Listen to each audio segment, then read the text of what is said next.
जय जगन्नाथ समस्त मोर नमस्कार। वाणी रसवती यस्य यस्य समावती क्रिया लक्ष्मी ही दानवती यस्य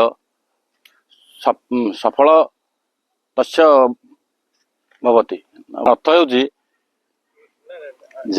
जेकोसी लोकर वाणी मिठा बा मधुर होइतिबो आउ तार माने श्रम परिश्रम पूर्ण होइतिबो एवं तार उपार्जित अर्थ दान रे व्यवहृत होतो से लोकर जीवन सफल जीवन अटे। जय जगन्नाथ। समस्त को नमस्कार। ए संसार रे जेते मनीष अछंती समस्त मनीष तो समान नुहंती। तेणु बुद्ध जातकर से प्राचीन गोटे छोट कहानी नेले आम जापर जे मनीष मान भितर से केतोटी श्रेणी विभाग करिसंती। आमे जदि दृष्टांत नवा ताहले रास्ता रे गोटे रास्ता कड़े गोटे पत्थर पड़ीथिला। सेपट दे अनेक लोक जाउथिले किंतु जड़े युवक जिते जाउथिले से झुंटी पकेले से पत्थरटी को झुंटी पकेले। से भाविले अरे से पत्थरटा किए पकईची मु तो झुंटी देली से पत्थर को एमती जगह को नेबी गड़े गड़े से मो रास्ता मझिकी आनीदेले। आ भाविले मु तो झुंटली आउर जी जाऊ सो झुंटू मत तो माड़ है मु इंजुर्ड हो गली आउ कि लोग इंजुर्ड हो जातु। से युवक टी कौन कला पत्थर टी रास्ता कड़े थिला ताकू गड़े गड़े के मझिकी आनीदेला। मझिकी जिते आनिला आउ जड़े युवक आसला सी झुंटू सी रहीगला झुंटिनी किंतु सी कौन कला अच्छा ठीक अच्छे सी तड़ेगी से पत्थर टाकू साइड हो पलैगला मु तो झुंटिनी ठीक अच्छे। तापरे आउ जन युवक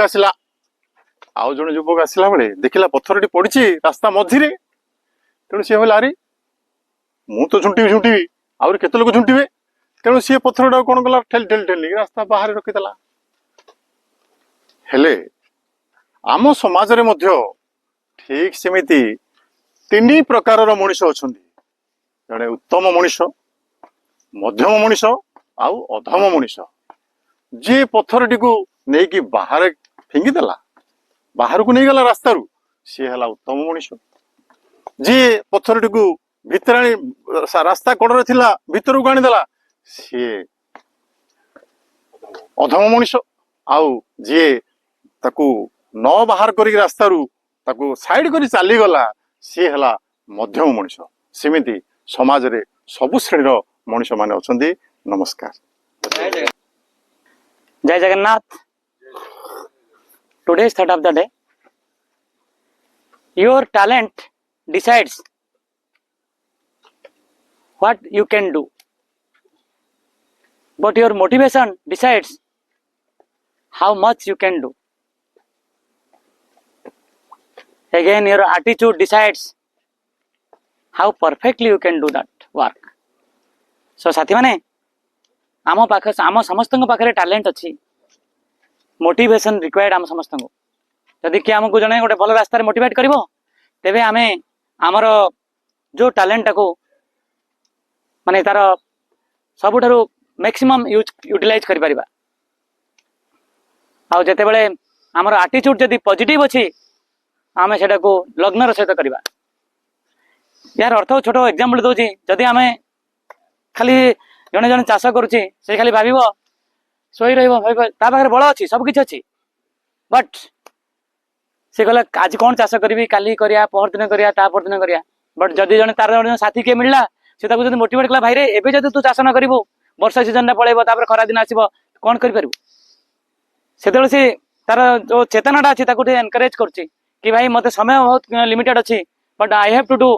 जदि चाष न करी मोर एमिति हम मोर मते खाया कौन मिलबो मो पिला मान कौन खाया देबी ये सब मोटिवेट करिवो। ये सब फैक्टर्स अच्छी ये सब जो छोट छोट कारण हमको मोटिवेट करे से मोटिवेशन जदि हमके आम आखि आगे कहीदे से आम पुणी माने प्रॉपर माने चेष्टा करते आम किसी ना किसी करवा किंतु जिते आम मन भितर ही नथिबो भाई कौन करी नेगेटिव चिंताधारा थी मुझे करी कौन करी करवा बाध्य किंतु मोटा कष्ट कष्ट करी तेरे से कार्यटा भी आम सफल हो पारे जो ना मत करने को पड़ो जेहेतु बो पर सब किसी परिवार भार अच्छी यहाँ जिते आम भाईदेवा से चाष कमटा आम प्रॉपर वे करवा आउ परफेक्टली करवा।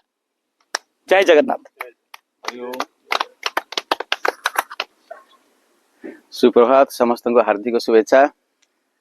आज अनुचिंता थिला जे मनीष आपण माने जानती मनीष समस्ते भगवान आशीर्वाद रे समान दक्षता नहीं जन्म नियंती मुक्त अबाध निरपेक्ष भाव में जन्म नहीं परवर्ती समय सामाजिक बंधन द्वारा एवं विभिन्न परिस्थिति रे से मनीष परिवर्तन हो जाए। तेणु एथिपाई सामाजिक परिवेश तार पारिपार्श्विक अवस्था तार परिस्थिति ही से दायी एवं से अनुसार मनीष तार एटीट्यूड्स तार बिहेवियर तार लर्निंग प्रोसेस सोशलाइजेशन प्रोसेस द्वारा ही से परिवर्तन होता है।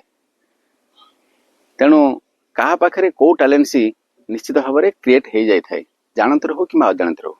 तेणु आप आमर जिते टैलेंट सी जदि एटीट्यूड नथिबो जिते प्रेरणा और उत्साह थिले यदि आम निजर इच्छा नथिबो आम किसी सफलता हासिल कर परिबा नाही। तेणु से टैलेंट सी थिबो मोटिवेशन थिबो किंतु एटीट्यूड रो आवश्यकता अछि। तेणु मनीष से क्रम विभिन्न भेराइटर हो जाए एवं क्या दुष्ट काम करिया भल लगुच तो क्या धर्म काम करिया क्या दान करिया इच्छा लगुच। तेणु पारिपार्श्विक अवस्था और तार सामाजिक अर्थनैतिक परिस्थिति एपरी भाव में तैयारी करता है। किंतु जन्म होगाटा सामान किंतु मृत्यु बेलू को सामान जन्म है लंगड़ा है मृत्यु हेले देखिए समस्त रूप एका महिला हो पुरुष हो धनी हो दरिद्र हो गरीब हो 3 मीटर धला कपड़ा ता ऊपर थिबो।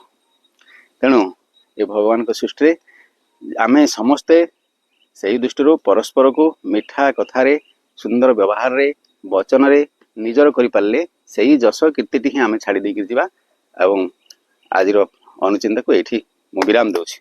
ओके भला भला बढ़िया। अच्छा साथी माने